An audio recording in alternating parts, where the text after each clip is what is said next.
खुलुमबाय स्टुडिअ दं आं राजीव बसुमतारी बनसु आफादनि गोख्रों दाबि आरो गोख्रों सोंथि मा जाहोनाव एपिसि एबा आसामनि एबा रायजोनि सिभिल सार्भिसफोराव बर' रावजों सोंथि बिलाइ दाननो हाया जाय बर' रावा जोंनि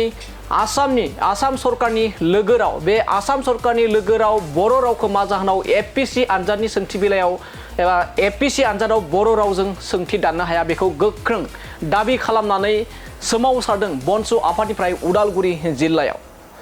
बे समाव बिथांमोना सोंथि खालामदोंदि मा जाहोनाव एपिसि आनजादाव बर' रावजों सोंथि बिलाइ दाननो हाया जेराव बर' रावा आसाम सरकारनि लोगो राव बेखौ लानानै बनसु आफादनि गोख्रों सोमावसारनाय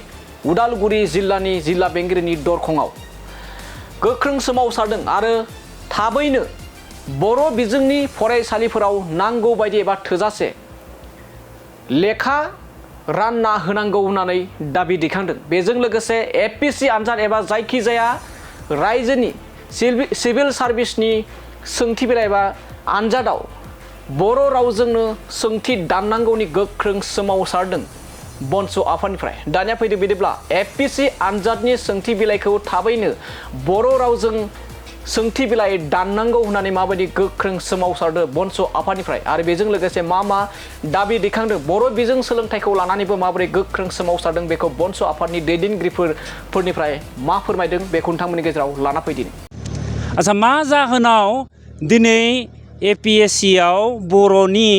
जे बर' रावजों कुइसन पेपारखौ मा जाहोनाव दाननो हाया जिहेतु बर' रावा 8th शेड्युलाव रेकगनाइज मोनसे लेंगुवेज जोंनि आसामनि एस'सिएट लेंगुवेज दा बे हिसाबै जे दिनै एपिएससि इउपिएससियावनो जा बा एपिएससियावनो जा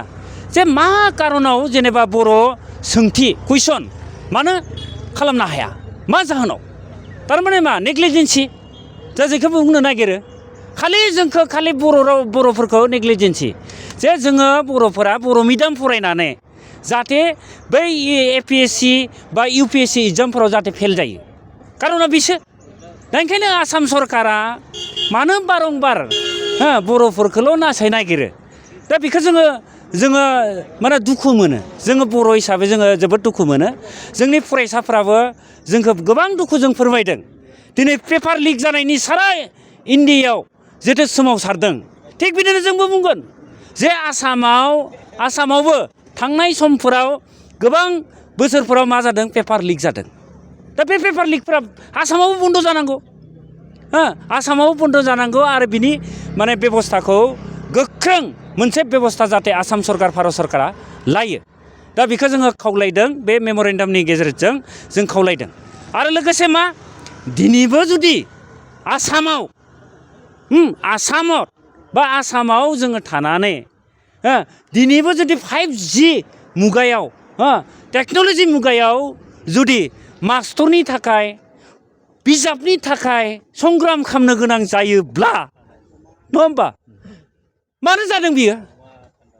दिनै बिराद एडभान्स जाबाय दुनिया गोबां माने जौगाबाय बिनि उनावबो दिनै आसाम सरकार भारत सरकारा जोंखौ मा खालामदों जोंनि रावखौ जेरै माने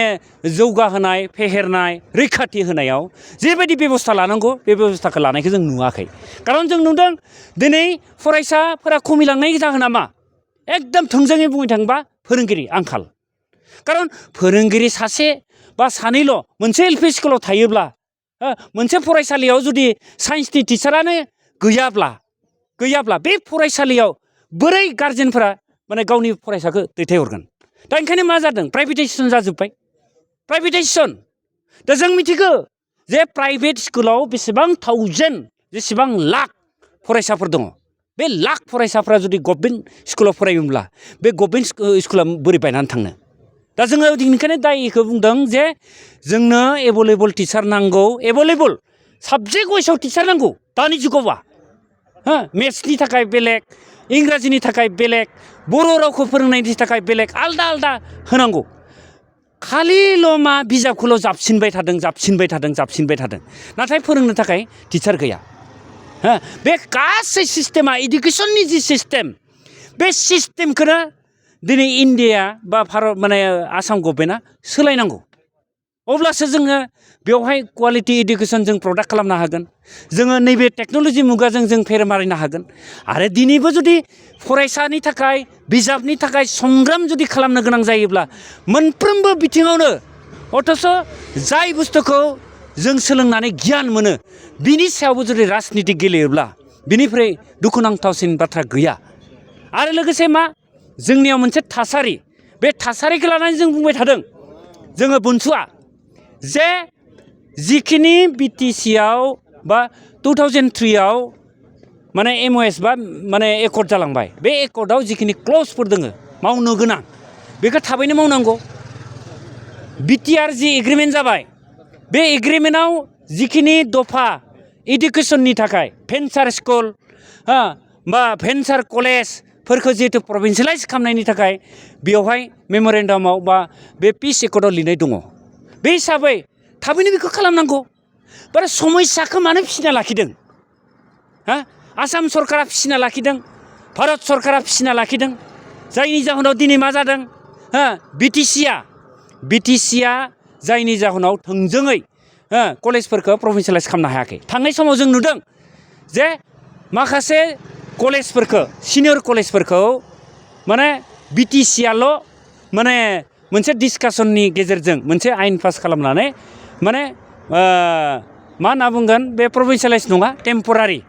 जे कलेजफोरखौ लानानै दोनदों दा दिनैसिमबो बियो फुल फ्लेजेड प्रभिन्सियेलाइज जायाखै दा बे हिसाबै दिनै ओरैबो जाया ओरैबो जाया दा ओंखायनो जों बुंदों सिनियरानो जा जुनियरानो जा स्कुलानो जा गासिबो प्रभिन्सियेलाइज जानांगौ जि समनिफ्राय माने लाथावना बे लानानै बाखि जिखिनि भेन्सारफोर दङ जुदि खालामनो हालाब्ला बेखौ थाबैनो एनाउन्स होनानै सेफायनांगौ दा ओंखायनो जों खावलायबाय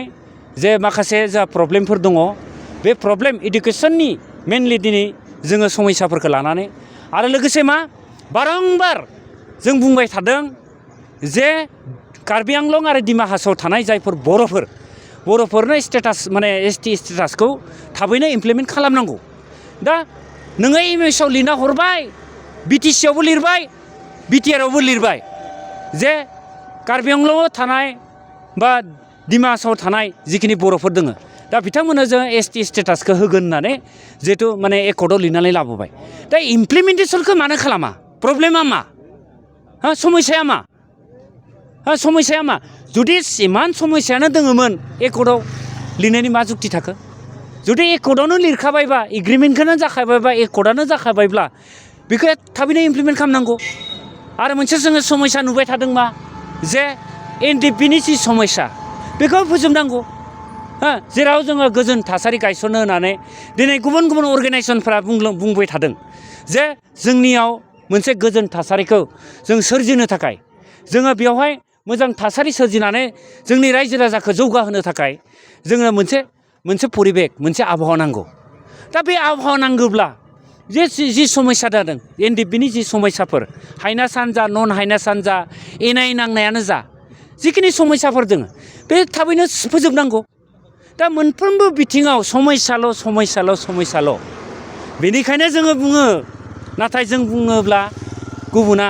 आलदा सानो जों बुंदों बिनिखायनो बर'फोरा आरो सोमावसारफिननांगोन नामा जोंथ' सारफिननायखौसो नुदों सोमावसारफिननांगोन बिसाबा ओमफ्राय जना थानानै लाब गैया ओंखायनो आसाम सरकार भारत सरकारा जोंनि बर'नि जि समस्याफोर दङ इमिडियेट थाबैनो जोंनो सुफुंना होनांगौ नङाब्ला जोङो दिनै आं बुंदों जे बेवहाय जोङो जखायसेल' जों ज' जादों बिनिख्रुइ जोङो 100 गुना जों ज' जानानै जोङो खुद्रिसारनो बा सोमावसारनो गोनां बायध्य' जागोन